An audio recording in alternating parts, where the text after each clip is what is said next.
Corner मी बघितलं त्याच्या माध्यमातून आणि मला राहुल गांधींनी दाखवलं या योजनेतून या ताईंनी आणि म्हणजे अशा अनेक लाडक्या बहिणी आहेत बहीण योजनेतले पैसे टाकले आणि आता त्यांचा ग्रुप हे सगळं स्टॉल या ठिकाणी लावला आहे आणि स्नॅक सेंटर आहे, चहा आहे, सर्व हां.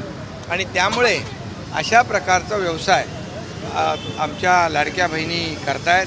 कुटुंबाला मोठा त्याच्यामुळे आधार होतो आहे आणि नक्कीच जी लाडकी बहीण योजना केली ही अशा सक्सेस स्टोरी खूप आहे आणि त्यामुळे अशा प्रकारचं छोटा मोठा व्यवसाय त्याला वाढवलं.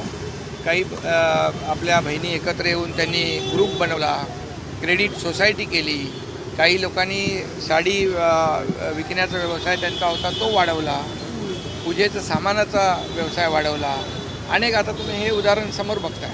त्यामुळे अशा प्रकारचं आता त्यांचा याच्यापेक्षा देखील आणखी दिवाळीमध्ये देखील फराळाचं त्यांना हे करायचं आहे. त्यामुळे तोही व्यवसाय त्याच्यामध्ये त्यांना 4 पैसे मिळतील आणि नक्कीच या लाडकी बहीण योजनेचा अशा प्रकारे अनेक लाडक्या बहिणींनी जे कसं म्हणजे स्वतः त्याच्यामध्ये सक्षम स्वतःच्या पायावर उभं या ठिकाणी केलं आहे आणि आमचा उद्देश तोच आहे की आपल्या लाडक्या बहिणींना सक्षम करणं, एक आर्थिक स्वातंत्र्य त्यांना या सर्व योजनेमुळे मिळालेलं आहे आणि त्याचा पुरेपूर योग्य वापर आज या ठिकाणी ते करतायत, याचा आनंद आहे. सर, बाळासाहेब असं म्हणायचे की हाताला काम मिळालं पाहिजे आणि काम मागणारे नाही तर काम देणारे झाले पाहिजे. आता बघा ना, हे काम देणारेच आहेत. आता एक स्टॉलवर त्यांचा पूर्ण परिवार काम करतोय आणि परिवार त्यांचा पूर्ण यामध्ये सर्व जे काही पदार्थ आहेत ते बनवत आहेत. म्हणजे हाताला त्यांच्या काम आणि काम मागणारा नाही तर काम देणारा हा स्टॉल आहे. त्यामुळे बाळासाहेबांनी जे सांगितलं, नोकऱ्या मागण्यापेक्षा नोकऱ्या किंवा हाताला काम देण्याचं काम करा, ते आमच्या या ताईंनी केलेलं आहे आणि त्यामुळे मी खऱ्या अर्थाने त्यांना शुभेच्छा देतो, अभिनंदन करतो. सर, खऱ्या अर्थाने 80% समाजकारण आपल्या माध्यमातून या ठिकाणी लाडकी बहीण देखील आज खुश आहे. रक्षाबंधन निमित्त अचानक हो, भेट दिलेली. 80% समाजकारण, 20% साहेबांचा, दिघे साहेबांचा मंत्र आहे आणि त्यामुळे तो पुढे नेण्याचं काम आम्ही करतो आहे आणि जे केलं, ज्या योजना केल्या त्याची फलश्रुती आपण पाहतोय. ह्या सक्सेस स्टोरी पाहून एक आनंद आणि समाधान वाटते की आपण घेतलेले निर्णय किती लोकाभिमुख होते आणि आमच्या लाडक्या बहिणींना, सर्वसामान्य लोकांच्या जीवनामध्ये आनंद देणारे. तर यातून विरोधकांनी काय नेमका बोध घ्यावा?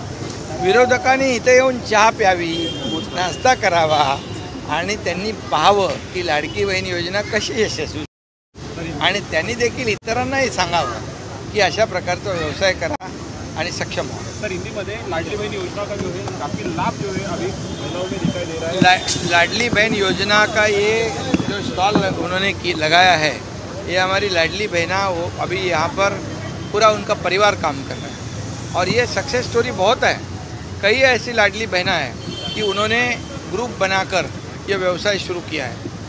तो अलग अलग व्यवसाय शुरू करना और ये अपने परिवार को सक्षम करना, ये हमारा एजेंडा था और इसलिए हमारी लाडली बहना महिलाओं को सक्षम करना, इसीलिए लाडली बहन योजना सरकार ने, महायुति ने शुरू की थी और ये आज हमें समाधान है और खुशी है कि ऐसा लाडली बहन योजना का स्टॉल बनाकर आज वो हमारी जो बहना है वो इस पर अपना परिवार को ये चला रही है और आत्मनिर्भर बनने का काम इस ऐसे माध्यम बहुत खुशी की बात है. लाडली भारत मोदी जी ने भी नारा दिया था और अभी लाडली बहना भी आत्मनिर्भर बन गई. आत्मनिर्भर ये नारा हमारे प्रधानमंत्री जी का है और स्वयं अभी यहाँ पर देखने के बाद हमारी लाडली बहना भी आत्मनिर्भर बन गई है.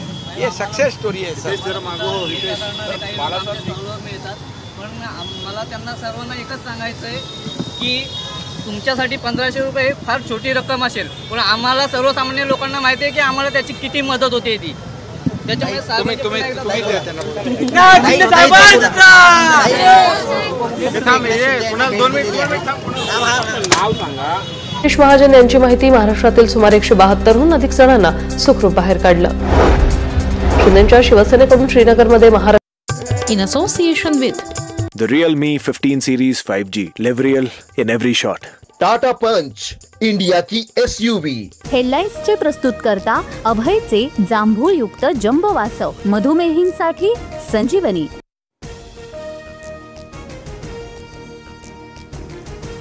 विधानसभा निवडणुकीवेळी 2 माणसं भेटली, 160 जागा निवडून आणण्याची गॅरंटी देत होते. मात्र मी आणि राहुल गांधींनी हा मार्ग नाकारला.